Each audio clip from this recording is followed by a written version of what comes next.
اس سے مراد یہ ہے کہ خانہ کعبہ کے پاس آنے والوں سے جو مال جمع ہوتا ہے وہی خزانہ ہے، حجاج کا، معتمرین کا، بلکہ کئی 100 کروڑ، کئی 1000 کروڑ کا یہ خزانہ ہے جو صرف اور صرف حاجیوں سے سعودی عرب کو ملتا ہے۔ اب اسی خزانے کے متعلق لڑیں گے، 3 لوگ لڑیں گے اور تینوں میں سے کسی ایک کو بھی یہ نہیں ملے گا۔ میں یہ حتمی طور پر نہیں کہتا کہ آج ہی ہونے والا ہے، لیکن حالات یہ بتا رہے ہیں کہ موجودہ جو بادشاہ ہے اس کے تخت کے دعوے دار آج بھی 3 لوگ ہیں۔ آج جو موجودہ بادشاہ ہے سلمان بن عبدالعزیز، یہ بوڑھا ہو گیا بیچارہ، اب کچھ کام کے لائق نہیں ہے۔ اس کے بیٹے نے زبردستی تخت ہتھیا لیا ہے، اور اس سے پہلے جو کراؤن پرنس تھے، ان 2 لوگ تھے، دونوں کو بھی ہٹایا گیا ہے۔ ظاہر سی بات ہے وہ ولی عہد تھے، کراؤن پرنس کا مطلب ہوتا ہے بادشاہ کے بعد اس کا نمبر آتا ہے۔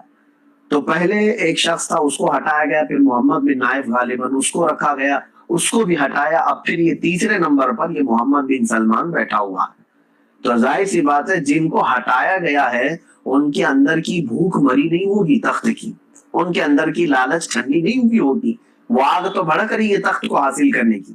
ابھی حالات یہ بتاتے ہیں عرب کے، سعودی عرب کے، کہ خاندانی بغاوت بہت زوروں پر ہے۔ اس نے اپنے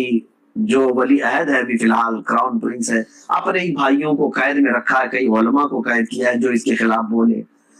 تو بہرحال یہ آگ بھڑکے گی، جہاں تک مجھے لگتا ہے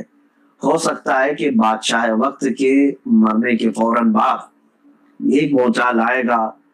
اور چونکہ اب تک میں نے 3 لوگوں کا ایک تخت کے لیے لڑنا تاریخ میں اس طرح سے مجھے نہیں ملا، ہو سکتا ہے اس بار اتفاق سے ایسا مجھے لگ رہا ہے کہ ایک بادشاہ کے انتقال کے بعد اب 3 دعوے دار اسی خاندان میں موجود ہیں کہ ہم اس تخت پر قابض ہوں گے۔ اب حدیث کو اگر آپ دیکھیں گے حضرت